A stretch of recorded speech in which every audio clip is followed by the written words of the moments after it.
Sure. All right. And then I'm going to hit the button and we'll start going. Hello, my name is Andrew. I have the privilege of sharing about Middlebury, Middlebury College, Middlebury Institute, School of English, the international schools, the language schools, all that sort of stuff, the stuff I get to share about and talk with and tell the stories of amazing Middlebury faculty members, staff members, and students. Today I'm talking with, please introduce yourself. I'm Rebecca Bennette, and I am a professor of German history in the history department here at Middlebury College. And Rebecca, I hope it's okay if I call you that for our conversation. Yes, please Today, do. it's one of the things I want to say before we start talking. Some of the things we'll be talking about today are very serious, upsetting, really, really, really tough, heavy issues. It's important to say that at the outfront because we might have a conversation that gets to be more lighthearted, or we might be able to share and have a different sort of viewpoint on this. But I want to recognize and take the space to say, this is some of the things that you talk about and think about are some of the most horrible, darkest times of human history. Yes, certainly. By virtue of not only the general field I'm in, German 19th and 20th century German history, but also more specifically what I've chosen to dedicate a lot of my research time to. They are often very challenging subjects, and we always have to be mindful of that as well, for ourselves and for others, I think. Thank you for saying that. I wanted to ask you at the outset, as someone who has spent a lot of time looking at the Holocaust, how do you carry it in your head and your heart? I think one of the things one has to do if one deals with something a lot is to find ways in which it can be made more human. It's unfortunately, and this is well recognized in the literature surrounding not only the Holocaust, but the literature surrounding the study of the Holocaust. So basically everyone who studies it one step back realizes that it can cause things like secondary trauma, that you can be in archives and you can either experience numbing because you see so much, or that you can actually experience some of the signs of trauma yourself, much as like people who deal with victims of various forms of violence when they treat them, let's say, in counseling sessions.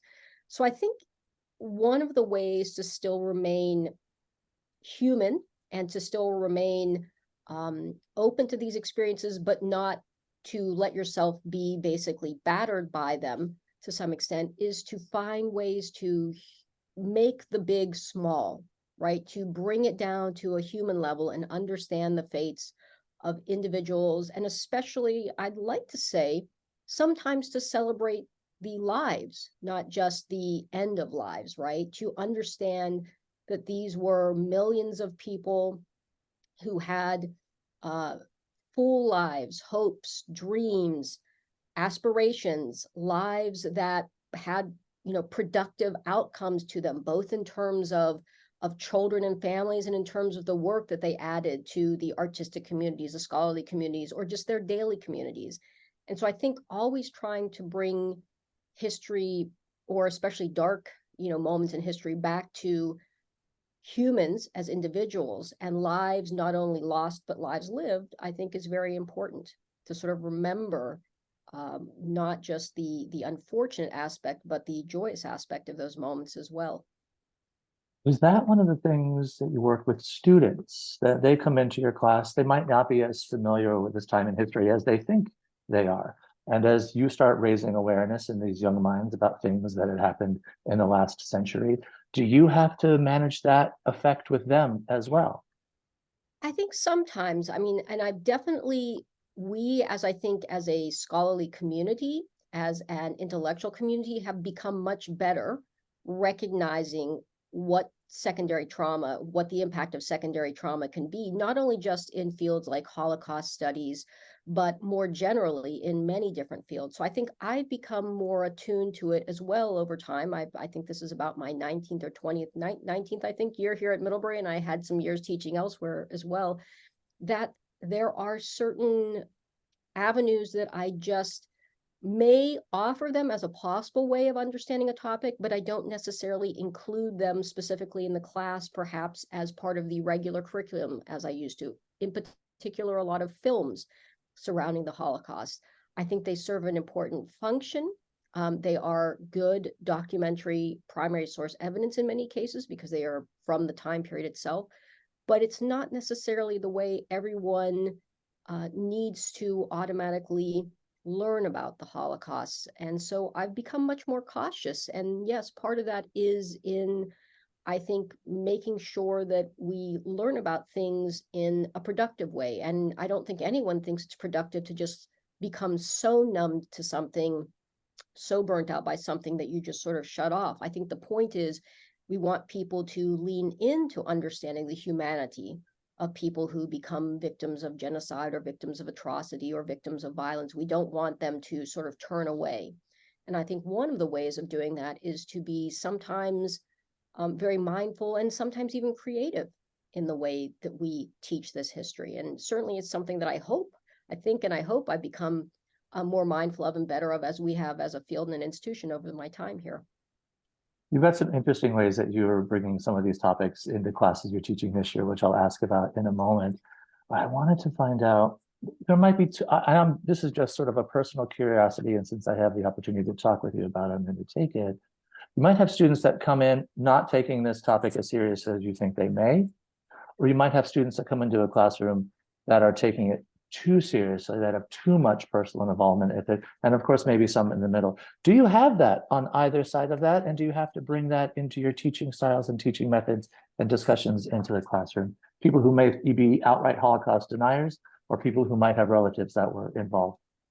Yes, I think here at Middlebury, there's only been one situation where I was really taken aback.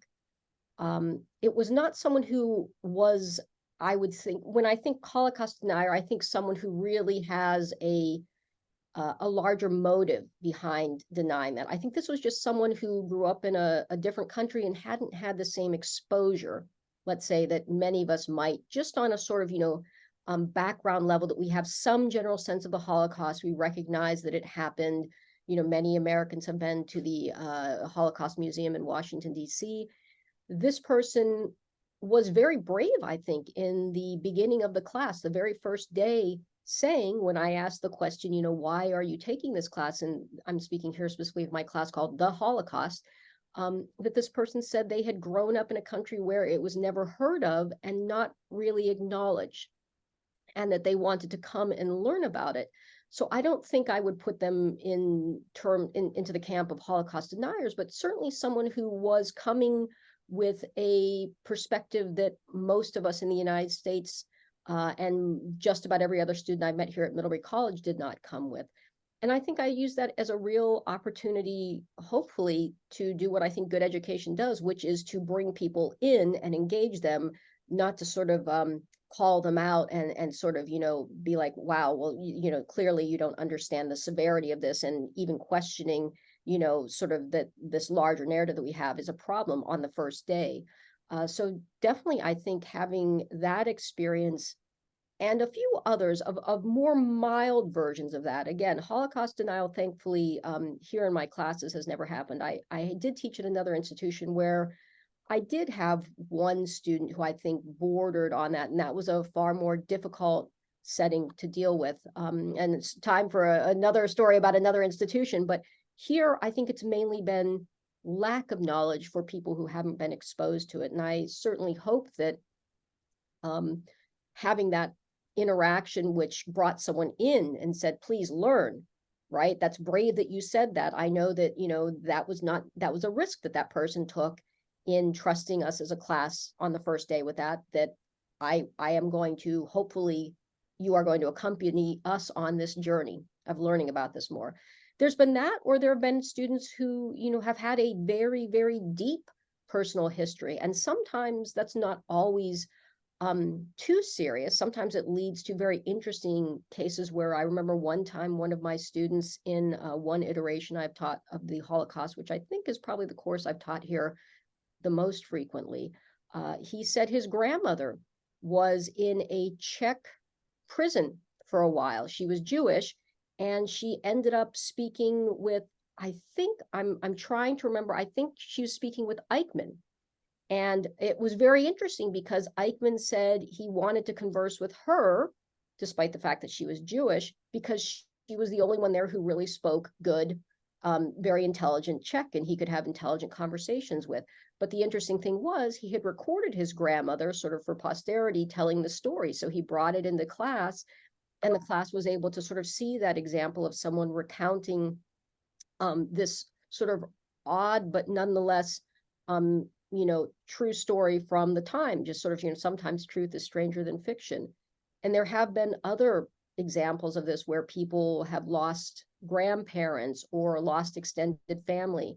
Another very powerful moment was one of my students came in and he was listening to this course and he said, I never really got my grandmother and a lot of her behavior until I took your course.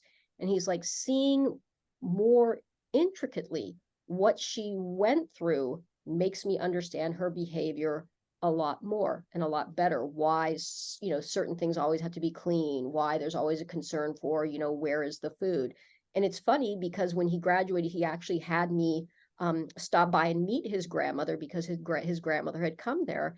And sort of the interesting thing she sort of brought to that meeting was it's not all tears, right? Again, this idea of celebrate the life that in this case was lived. And I think that you see, it's like a study in contrast. You see both sides. I mean, here was someone whose family was a very big Jewish family in Poland, decimated down to 3 grandchildren because probably about 6 or 7 siblings, almost all of them were murdered in the death camps. The few that weren't, only one went on to have children, and that's not necessarily an uncommon trajectory. And then so you have from this very, very, very big family down to 3 grandchildren, right? When you think really it probably would have more likely in a normal situation been maybe dozens of grandchildren. But again, I always remember that grandmother who said, she chuckles and said, there's a lot good in life too. So I think it is hard to, both see the horror and always to also see the joy and to kind of regulate that. So I think as a group have to keep ourselves somewhere in the productive zone of engaging with the material, understanding the gravity, but not necessarily falling into despair. Despair about learning more about it, despair about trying to understand it, and here's what I always like to emphasize about history. Everyone sort of thinks, what's the point of history? It's about the past.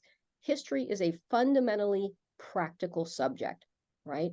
And I always tell my students, if you go on to the UN's website and you look at all those guides on genocide prevention or atrocity prevention, I said, where do you think that they get those recommendations from? And we talk a little bit, and I said, those recommendations are essentially from people who have poured through historical studies and said, when we see these 3 things, we know that it's very dangerous. When we see X, Y, and Z happen, we know that it's likely that this will be the next step.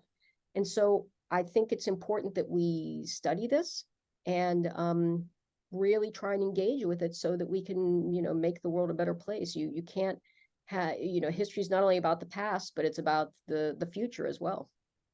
You touched on with that a couple of the things about the recent docuseries that's been released that you are a part of and were included in one of the scholars that are interviewed and on camera in this docuseries. One of the things that the docuseries is based on are these lost recordings that a writer had recorded for notes as they were writing a book. In fact, that's the whole basis of sort of bringing this docuseries to life, and then you provide some analysis of the recordings. Were you able to listen to the recordings before you participated in this series? I was given a little bit. I was given some sneak peeks, but the interesting thing, and they did a wonderful job, this, the Hitler, the Lost Tapes of the Third Reich. They did a wonderful job of guiding the conversation, but not necessarily exactly determining the conversation. So there would be questions that say, could you talk some about this? Could you talk some about that? What would you say to this? And I did have a little bit of the information beforehand so that I had some sense of what, they were generally trying to piece together. But largely when you see me responding, it's not necessarily that I had the exact clip that they were going to be showing and then I sort of responded to that. It was more questions like, so sort of tell us, about Hitler's upbringing, or tell us why he was obsessed with this, or tell us why, what is the general thought on why he was anti-Semitic as he was. And so sort of these types of questions. And it's really quite amazing how they seamlessly work everything together from a bunch of different expert opinions, as well as a lot of really vibrant primary sources. The other part of the series is what you mentioned of, if you see this and you see this, then this may very likely be following. And that seems to be a lot of what the point of the docuseries is to make us aware of things that are happening in our own American society today, and leave us to think, oh, that's going to a place that did not end well for a country in the past. Yes, I think certainly that's one of the things to consider. I mean, obviously, German historians, and I know, many of them who are friends, many of them excellent historians, have disagreed on whether or not we see the same types of things happening when you study sort of Nazi Germany and concerns about contemporary society. That said, I think it's always important to learn a variety of historical situations and study them, because inevitably history does not repeat itself, but you see perhaps the same, maybe not the same exact melody, but you sort of see the harmony playing out there in the background. And just because we're not on the same path, I think the important thing that really one draws from that film is it's not as if we can't ever be on that path again, right? And that's the main thing. It's not as if, unfortunately, genocides haven't happened since then. It's not as if we haven't had dictatorships that have abused human rights. So I think the bigger question is, to ask the viewers to look at this and see what they take from it. I mean, that's sort of my approach to history generally. I tell my students at the beginning of every class, and I sort of joke a little bit, and I get in a bit of a hushed tone, and it's almost like I'm going to give them the answer to the final exam question or something, but I sort of say, this is the most important thing I'm ever going to say to you in this class or any other. I said, it's more important to disagree with me for a good reason than to agree with me for a bad reason or no reason at all. And the point is, we're all going to look at this data, and we don't all get our own facts, right? Hitler was chancellor in 1933. 6 million Jews plus were murdered. Certain groups were included in this persecution. These are all facts. But I think I've been mentioning this to other people. I have a 9-year-old, so this is perhaps why I give this very simple explanation. It's kind of like Lego blocks. We may all be given the same Lego blocks, which are the facts. But history is not just about knowing the facts for the fact's sake. It's about what you do with those Lego blocks and how you combine them into an argument. Or should I say, if I gave everyone the same set of Lego blocks and I say, make a house, all of those houses are not going to look the same. Some of them, we might say, that doesn't look like a house at all. And that's when a historical argument simply doesn't seem to add up based on the facts. But on the other hand, not all good arguments, not all feasible explanations, not all historical accounts that make sense are necessarily going to look exactly the same way. And I think that's what's interesting about this documentary. That we still have this never-ending interest in history, and I think we just instinctually, that it can be a documentary on Hulu, I think means there's still that hunger for history, and we still understand that we can use these as building blocks to sort of wonder what's going to happen next. And so I always like to tell my students, I give you information, I don't give you, this is the one way to view it. That's, I think, part of them learning how to make their own decision making and to exercise and actually strengthen those critical skills. That what kind of house are you going to put together? What kind of argument are you going to make with this information? So certainly, I think, there have been historians on both sides, historians of Germany who have said, there are or are not, to varying degrees, similarities. And I think that that's something that's great, that the movie largely leaves that up to viewers. Speaking of how history is presented in different ways of looking at it, in 20 years, you've got all of these different ways of teaching. This year, you're bringing in sort of a graphic visual storytelling technique called a graphic novel, where a writer works with an artist it's not a comic book, but the sort of an illustrated style of storytelling. Why did you want to bring graphic novels into your curriculum and into the hands of students? For a number of reasons. I mean, why not is really the question, Andrew. I think again, the way I look at history is that it is fundamentally a useful subject to know about. And anything that can help us make it more accessible to people is something that's a good thing, right? Whether that be participating in a documentary that, probably a lot of people who watch that documentary may not pick up, a 300-page book from me or from anyone else on the Third Reich, but they might watch that documentary. And the same thing now. I think, the students now don't look for the same things, and classes don't work the same way they worked 20 years ago. I mean, we can't stand still. History can't stand still any more than anything else can. And so I think one of the things we're noticing is that in about the last 10 years, and this is really where this course comes from, in about the last 10 years, I noticed that increasingly among graphic novel output, there are these notable graphic novels dealing with atrocities. And I started to wonder why that was. Now, of course, in my particular field of German history, we've long had an example of this, which is Maus, right, about the Holocaust by Art Spiegelman. And that really was the graphic novel that kind of made it possible, I think, almost for serious topics like atrocities or genocide to be dealt with in graphic novel form. But it was really just kind of like opening the door, not opening the floodgates. You didn't really, I think, see a lot of this, in my estimation, until more recently. And so the question is why? And I think my sense is two, and that's why I think it makes a good subject matter for a course. One, a lot of voices that have traditionally been kept out of history, the oppressed, the people who did not win, right? The people who were the victim, the victimized, perhaps, the people who were not part of the main or the center, but seemed or felt more on the periphery. I think a lot of those voices seem to be coming through in graphic novels.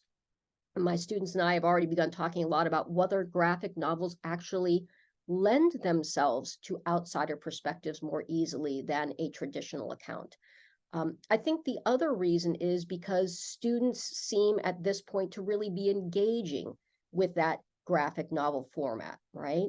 And so the way I look at it, it's not a dumbing down, it's a making more accessible. I mean, think about that, just the difference in way of looking at it. It's not a dumbing down.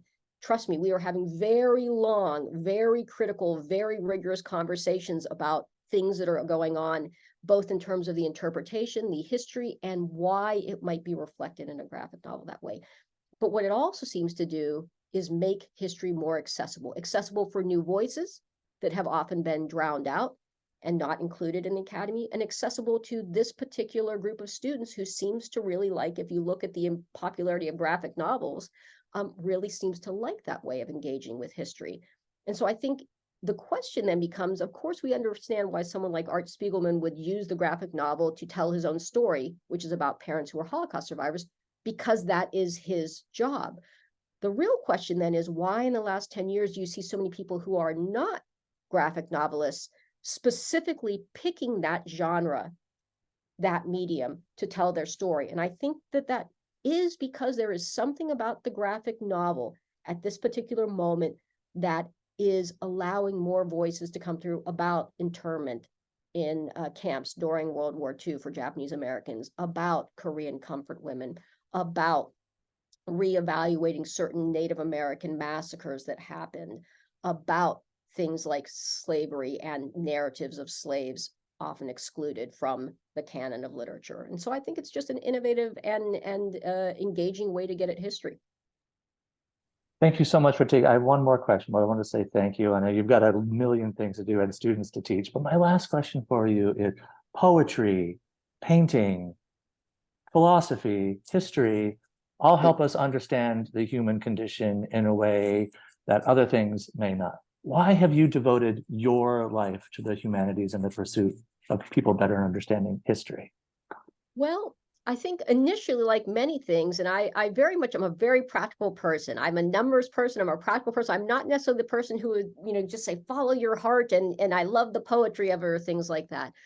Initially, I think I was probably quite possibly going to be a chemistry major, but I found something about just taking some history courses that provided a way of looking at the information of the world. I mean, think, you're basically looking at this experiment run time after time after time after time, how democracies work, how democracies fall, how, autocracies are run, how religions rise and then decline. You look at these case studies essentially time and time again, and I think it tells you a lot about the way the world works.